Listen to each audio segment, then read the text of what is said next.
இப்போ என்ன பிரச்சனைனா, இப்போ 2 நாளைக்கு முன்னாடி பாலியல் ரீதியாக குழந்தைகளை அப்யூஸ் பண்ணுறாங்கன்னு சொல்லிட்டு அந்த வீடியோ வந்து வைரல் ஆகிட்டுருக்கு. அது சம்மந்தமாக தான் இப்போ பேசிகிட்ருக்கேன். என்னென்னா, ஸ்கூலுக்குள்ளே நிறைய தப்பு நடக்குது. கிணத்துக்கடவு ஹை ஸ்கூலுக்குள்ளே நிறைய தப்பு நடக்குது. 2024 ஜனவரியில் வந்து நான் கேஸ் கொடுக்குறேன். ஸ்கூலுக்குள்ளே தப்பு நடக்கிறங்கிறது வந்து சிஎம் வரைக்கும் நான் அனுப்புகிறேன். ஆனால் சிஎம் வரைக்கும் அனுப்பி கூட அதுக்கு எந்த ஆக்ஷனும் எடுக்கல. 3.5 மாதத்துக்கு முன்னாடி சைல்டு ஹெல்ப் லைனில் நான் கம்ப்ளைண்ட் பண்ணுறேன். மேம், இந்த மாதிரி ஸ்கூலுக்குள்ளே வந்து ஒரு சில அப்யூஸ் எல்லாம் நடந்துகிட்ருக்கு, தேவையில்லாத விஷயங்கள் போயிட்டுருக்குங்கிறத வந்து நான் கன்வே பண்ணுறேன். அவங்க நேராகவே வந்து குழந்தையும் கேட்டாங்க, என்னையும் கேட்டாங்க. ஆனால் எந்த ஒரு ஆக்ஷனுமே எடுக்கலை. அதுக்கப்புறம் நான் எப்படி போலீஸ்கிட்ட போக முடியும்? அதனால தான் இப்போ குழந்தைகள்லாம் சேர்ந்து என்கிட்ட சொல்லையில் அது வீடியோவை கன்வெர்ட் பண்ணி நான் வந்து அதை வைரலாக்கினேன். மீடியா சப்போர்ட் கண்டிப்பாக கிடைக்கும். ஏன்னா உண்மைத்தன்மை இருந்தால் அதில் கண்டிப்பாக கிடைக்குங்கிறதுனால தான் அதை நான் போஸ்ட் பண்ணேன். அது இப்போ என்னென்னா, திருப்பி நீங்கள் தான் வந்து க்ரியேட் பண்ணுறீங்க, பர்சனல் மோட்டிவேஷனுக்காக பண்ணுறீங்க அப்படிங்கிற மாதிரி கொண்டு வர்றாங்க. அது என்ன ஏதுன்னு எனக்கு தெரியாது. உள்ள விசாரணைக்கு உட்பட்டதுக்கப்புறம் தான் அது என்ன நடந்திருக்குங்கிறது தெரியும். இது வந்து உண்மைத்தன்மைங்கிறதுனால தான் அந்த வீடியோ போஸ்ட் பண்ணேன். ஏன்னா அதில் ஒரு குழந்தை இல்லை, கிட்டத்தட்ட 350 குழந்தைகள், பெண் பிள்ளைகள் மட்டும் அந்த 350 பெண் பிள்ளைகள் அங்கே படிக்கிறாங்க. இதில் பாசிட்டிவாக இருந்தாலும் சரி, நெகட்டிவாக இருந்தாலும் சரி, பாசிட்டிவாக இருந்தால் அவங்களுக்கு ஏதோ ஒரு அரசோ சட்டமோ இல்லை மீடியாவோ எதுக்கு எனக்கு ஒரு பதில் சொல்லணும். அப்படி இல்லைனாலும் 350 குழந்தைகளுக்கு ஒரு விழிப்புணர்வாக இந்த பதிவை நான் வைக்கிறேன். ஏன்னா இனி அந்த குழந்தைகளை பார்க்குற எந்த ஆண் ஆசிரியர்களாக இருந்தாலும் பயப்படுவாங்க. ஓகே, நம்ம பேசினாலும் பார்த்தாலும் கூட இது வந்து என்ன ஆகும், கண்டிப்பாக இந்த குழந்தைங்க வந்து வெளியில் யாரோ ஒருத்தர் மூலிமா வெளியே கொண்டு போகுங்கிற பயம் அங்கே இருக்கும். மற்ற குழந்தைகளுக்கும் இது ஒரு விழிப்புணர்வாக இருக்குங்கிறதுக்காக தான் இந்த பதிவை நான் முன்வைக்கிறேன்.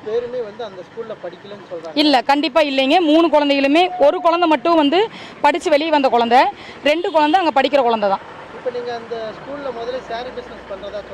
அது நான் தான் வெளியிட்டதுங்க. ஆமாம், அதுதான், அதிலிருந்து தான் என் மேலே கோபம். இன்னொன்று, ஸ்கூலுக்குள்ளே, அதே ஸ்கூலுக்குள்ளே ப்ராஸ்டியூஷன் நடந்துட்டு இருந்துச்சு. இத்தனை மீடியா முன்னாடி நான் எதுக்கு போய் சொல்லணும்?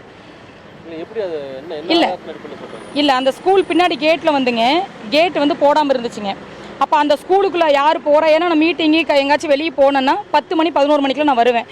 அப்போது நானே கூப்பிட்டு பாட்னி சார்கிட்ட பர்சனலாக கூப்பிட்டு நான் சொன்னேன், சார் உங்கள் ஸ்கூலுக்குள்ளே பெஞ்சு திருடு போகுது, உள்ளுக்குள்ளே ப்ராஸ்டியூஷன் நடக்குதுன்னு. அதுக்கப்புறம் அவர் வந்து விசிட் பண்ணார். அது அவருக்கும் தெரியும். ஆனால் இப்போ இருக்குது இல்லைங்கிறது இந்த பிரச்சனைனால அவங்க இல்லைன்னு தான் சொல்லுவாங்க. எந்த இடத்துலையும் பணத்துக்கு இருக்கிற பவரும் அரசியலுக்கு இருக்கிற பவரும் உண்மைத்தன்மைக்கு கிடையாதுங்கிறத என்னோட இது. கண்டிப்பாக பண்ணுறாங்க, பண்ணிட்டு இருந்தாங்க. அதுக்கப்புறம் என்னோட இல்லை ஸ்கூலுக்குள்ள நடந்தது இல்லைங்க, வெளிநபர்கள் வந்தாங்க. ஸ்கூலுக்குள்ள வந்து பர்டிகுலராக ஒரு டீச்சருக்கும் ஒரு சாருக்கும் வந்து பழக்க வழக்கம் இருக்குது. ஃபஸ்ட்டு எனக்கும் அந்த ஸ்கூலுக்கும் பிரச்சனையானது இதனால தான். என்ன காரணம்னா, ஸ்கூலுக்குள்ளே தப்பு நடக்கிறது குழந்தைங்க எங்கிட்ட சொல்கிறாங்க. அதை வந்து என்ன பண்ணுறாங்க, ஒரு குழந்தையில 2 குழந்தையில அங்கே இருக்கிற ஹையர் செகண்டரி ஸ்கூல் குழந்தைங்க பூரா சொல்கிறாங்க. அதை நான் என்ன பண்ணுறேன், பெட்டிஷனை ரெடி பண்ணி, ரெக்கார்டை ரெடி பண்ணி, அது பிடிஎஃபோட என்ன பண்ணுறேன், சிஎம் செல்லுக்கு அனுப்புகிறேன். அதிலிருந்து வந்து சிஎம் செல்லிருந்து டிஓ ஆஃபீஸ்க்கும் சிஓ ஆஃபீஸ்க்கு வந்தால் என்ன பண்ணுறாங்க, அங்கே இருக்கிற ஆளுங்க உள்ளுக்குள்ளே அந்த இன்ஃப்ளூயன்ஸை வச்சுட்டு இவங்களுக்கு இன்ஃபார்ம் பண்ணிடுறாங்க. இவங்களுக்கு இன்ஃபார்ம் பண்ணது நான் தாங்கிறது அதில் தெரிஞ்சிருது.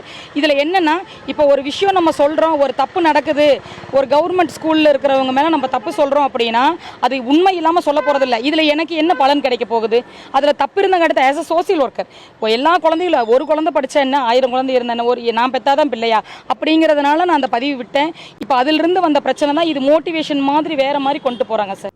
பிளே ஸ்டோர் மற்றும் ஆப் ஸ்டோரில் இருந்து பாலிமர் செயலியை QR கோடு மூலம் பதிவிறக்கம் செய்யுங்கள். செய்திகளை உடனுக்குடன் பெறுங்கள்.